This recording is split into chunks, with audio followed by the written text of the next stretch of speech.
back to the EQ video tip. I'm your host, Eric Forsetter. As always, we're so grateful that you join us to watch this show. Before we get in, let's review the goals of EQ video tip.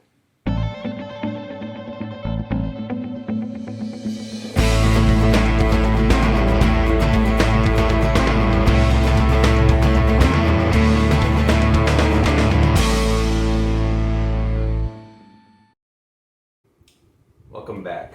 As always, we have a terrific show today, and we're going to talk about making me time as opposed to time for anything else. And who doesn't want me time? And this tip actually comes to us from Elizabeth Grace Saunders from HBR. She wrote a great article on making me time. And let's face it, all of us are really busy today, whether it's our personal lives, our family lives, taking care of kids, spouses, dogs, pets, you name it. And what happens is we put off that time to take care of me time and say we'll do it when we're less busy or we won't have the weight of the world on our shoulder. But in fact, if we keep pushing off, we're not going to do that self-care that we need to make our EQ even stronger in our world. So how do we get to the point where me time becomes ingrained in part of our lives but doesn't overwhelm us? Elizabeth has some great tips for us, and we're going to get into them right after this break.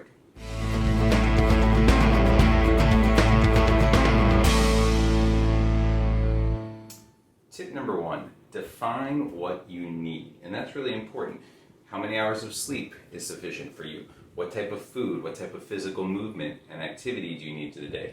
How can you find ways to go outside, to see friends? How many hobbies do you need to do on a weekly or daily basis? What type of volunteer work? Whatever it is, you need to figure that out, write it down, and don't apologize for it. Everybody needs certain things in their lives. Some people need more protein. Other people need more time in the forest or time doing hikes. Whatever it might be, it's okay for your lifestyle to figure out what those needs and what those wants are, define them so we're ready to go on to the next step here.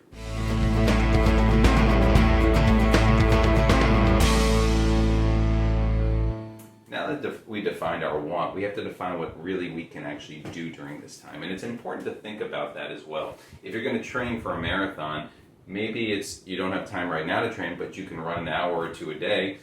It's something to get that body movement and get you prepared for when you do have time to run that marathon. Another thing is sleep, for example. I remember when I was younger and my kids were younger, I would always want more sleep because I never knew when they'd wake up in the middle of the night. One of the things the author recommends is maybe going to bed just a little earlier to ensure that you get that restful night's sleep. Whatever it is, think about, take a look at your calendar and figure out where you might have small pockets of time to add in things that will make me time more important to you and fulfill the needs that you have out there.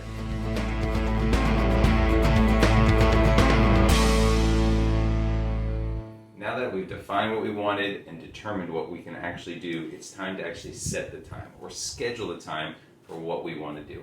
That might mean setting an alarm in your phone for when you might want to meditate during the day, or scheduling a time in your phone or some type of alarm clock that says, hey, I need an extra 20 minutes to prep for bed or to meditate or to do something that's going to get me in the mood to sleep better. Whatever it is, make sure that you're doing self-care to take care of yourself and setting that time and defining it and sticking to that. That might mean, hey, I want to read a book for 20 minutes a day. Set that time appropriately so you do it. Or block time on your calendar during the work week so that you can take a walk outside for 20 minutes just to refresh yourself. Whatever it is that you're doing, set little reminders for yourself and ensure that that time is yours for me time.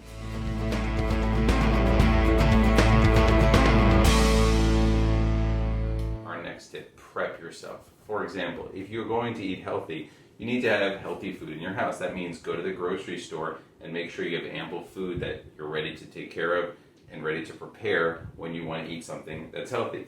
Or if you've decided you want to exercise and you're going to do it at home on your treadmill, as an example, make sure that treadmill is clear of books and clothing and other things that have stacked up there.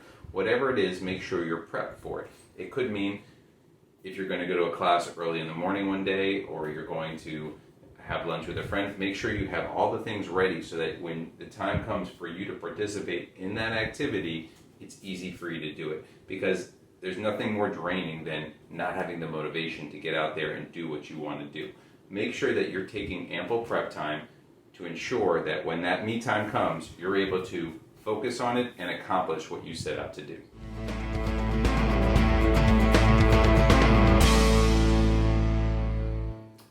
our last tip. Be clear with others. This could mean your family, your friends, your coworkers, but it's important that they understand when your me time is and what you expect around it. For example, if you wake up early in the morning and want to spend 20 minutes meditating, reading, doing something outside, let your family or your friends know what you're doing so there's an expectation and a clear delineation of what you're trying to do. Yeah, there'll be days where an emergency pops up and you can't have that me time, but it's more important that you set that boundary and have that for when there are times that you're actually free and don't need to spend time doing whatever it is that other person wants. Ensure that you have that me time. The same applies to work too. If you keep getting meetings that are suggested for late night or early morning, ask whoever it is, whether it's your boss, your coworker, is this something that we could find out about earlier in advance so that we have time to work on it and prep with it? Could we negotiate the deadlines as a possibility? It's important to have self-informed and upcoming needs sooner than later and understand what that person is asking for as well. They'll appreciate it, as will you. So remember, be clear with others in a nice way to understand you have certain hours during the day or certain minutes during the day that are me time that you protected for yourself. Hopefully this helps you out.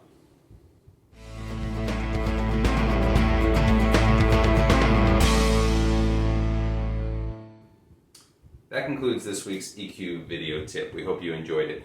Here's a quick reminder of all the things that we went through to help set your me time.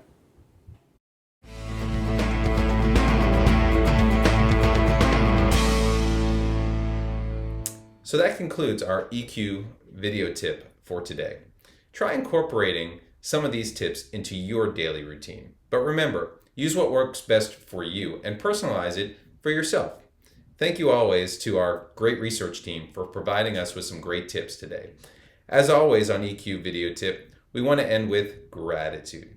So thank you for watching. We really appreciate it. Here are some resources that you can use if you want more information on EQ going forward.